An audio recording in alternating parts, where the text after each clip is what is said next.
Go.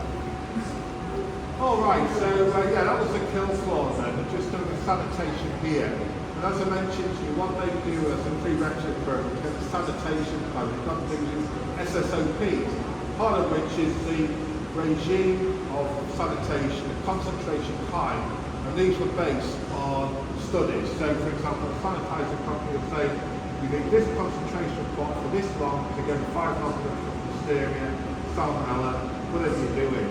And as I mentioned in class, I think I mentioned in class, you've got to look at the microbe you're after. If you're looking to disinfect or decontaminate mold, so you've got a mold problem, you've got to pep it up a bit. So, you know, those sanitizers that kill bacteria won't be sufficient. So you get the relevant pathogen, and then what you've done is you apply the program, you monitor it. So you'll be monitoring the concentration, tick box, and all this. But then it comes down to how do we know our sanitation plan is working?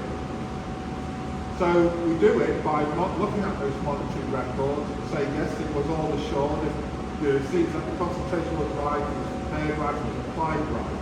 And usually when sanitation breaks down, that's because it wasn't followed.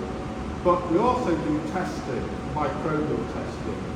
So in microbial testing then, we've got a few tools we can have.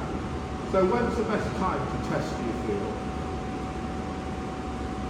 So we're going to do sanitation testing. We're going to kind of determine is our sanitation plan is really working. So when could we test? When do we test? Would it be right after the sanitation process to see how efficient it is? There you go. So that's one thing. It's what's called pre-operational. So pre-operational is when you'll do a test just before the line starts. And obviously, microbial testing takes a long time to to culture and things like that. But the reason for doing testing isn't to do with trying to catch contamination, it's trying to verify that the sanitation plan was good. So pre-operation is one.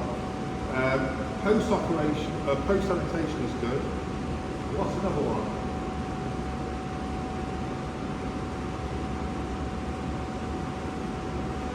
Right after the production, before sanitation? Oh, well done. You've done this before, I can tell. Yeah, pre-sanitation, because the trouble is, you come to a surface, you'll see no counts there. And was there any counts there beforehand? So you do it before sanitation, post-sanitation, pre-operation.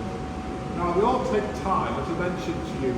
It's not really meant to catch contamination. You don't hope to get a big ATP score just before you switch on the lines, because production doesn't wait for anyone.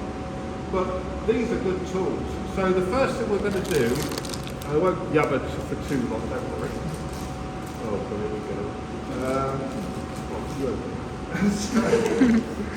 So the first thing we're going to look at is ATP testing.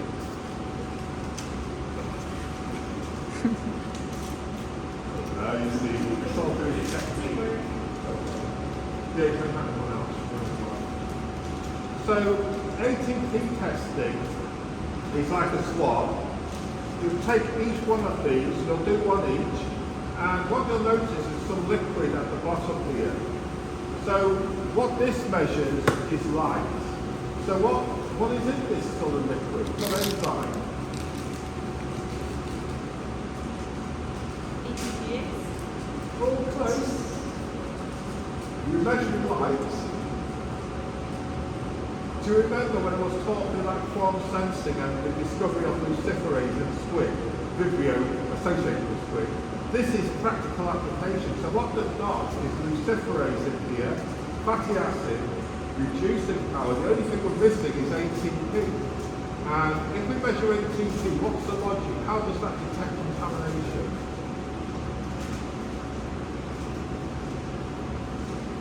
Does it detect any living things? Well done. Oh, topic, that's it. Yeah, ATP is associated with living things. It won't detect viruses, obviously, or spores, but it'll detect anything that's living. So what we do is that we get our swab like this, and then our decision is to what surface to measure. So how can we decide what surface to take? Is it just common machinery that's used in the production process that are in contact with like the primary ingredients? Did you have an idea? Surfaces that the product's going to touch. Yeah, that's right. What we do is what we call zone sampling. Zone 1 is food contact, tables, knives. So zone 1. Zone 2 is surrounding. So say for example we're looking at this. Zone 2 would be here. Obviously the product touches here. This is zone 2. Zone 3 will be all the floor. Zone 4 will be the corridor. Zone 5 outside because sometimes contamination is brought in. So what you've got to do yourselves, you're going to try and determine if the sanitation of this facility is good. And some people go to the notion saying, well, you know, zone 1 sampling is most significant. But also another consideration you have is the most difficult place to clean. So if you're saying, well, it's all right having a clean table, but what about the knife? What about the handle? So I'll leave that to your decision. And we'll talk about sanitation scheduling planning later on. So anyway, let's get to the point today. It's going to spend all day. So what you do then is you just get your unit. Typically you'll do on a flat surface 10 by 10. You use a template. We haven't got a template. So you can do that. But you can also do irregular surfaces which aren't 10 by flat. So you've got to be consistent. So once you've done that, you swab it, you bring it, and you press this down. I won't do it because these are $5 each, and I don't really break them if you can't. So you press it down, and you give it a shape for about 30 seconds, and then you read it in this machine called a luminometer, which gives you relative light units, RLU. And what you're going to decide on is that a good RLU or a bad RLU? I won't spoil your surprise, but take a note of what pressure sample or what the reading is. And you're going to read it within a minute or it goes off, the light fades. So that's one thing.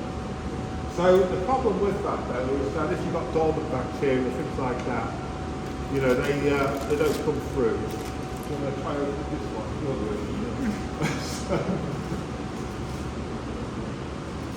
So have we got enough for one each of these? Yes, Yeah, yep. so you can take one of these as well.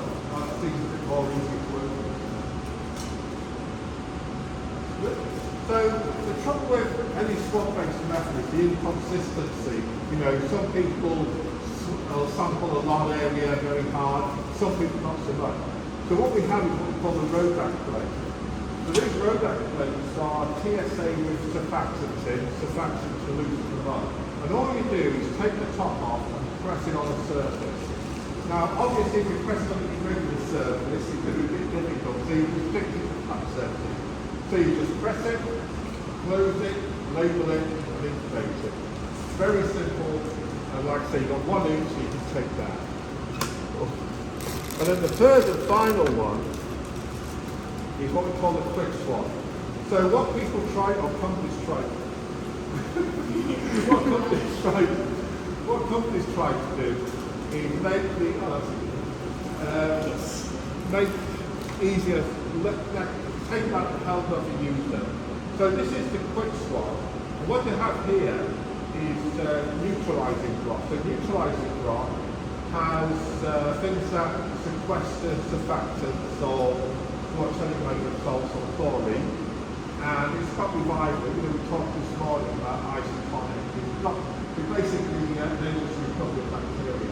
So with this one, you just press it, you break it like this, you press it, and it makes the swab moist. And then you just take it, you get the area you want to sample, you just do 10 by 10, give it a bit of force, then you turn it back into there, and you'll take this back to the lab, and then pour it on something called a petrofilm. A petrofilm is like instant Tadar plate. Very easy, no water flavour, anything like that.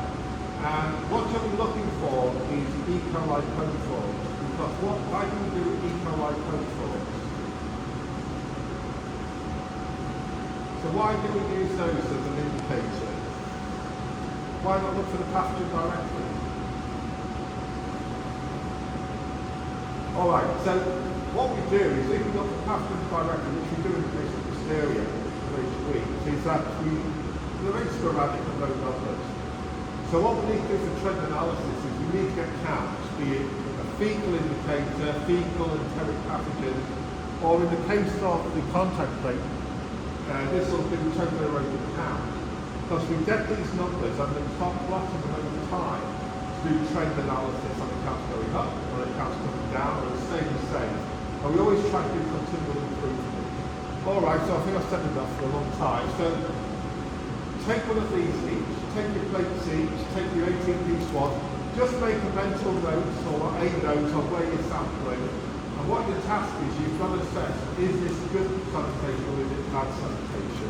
So I'll let you run through.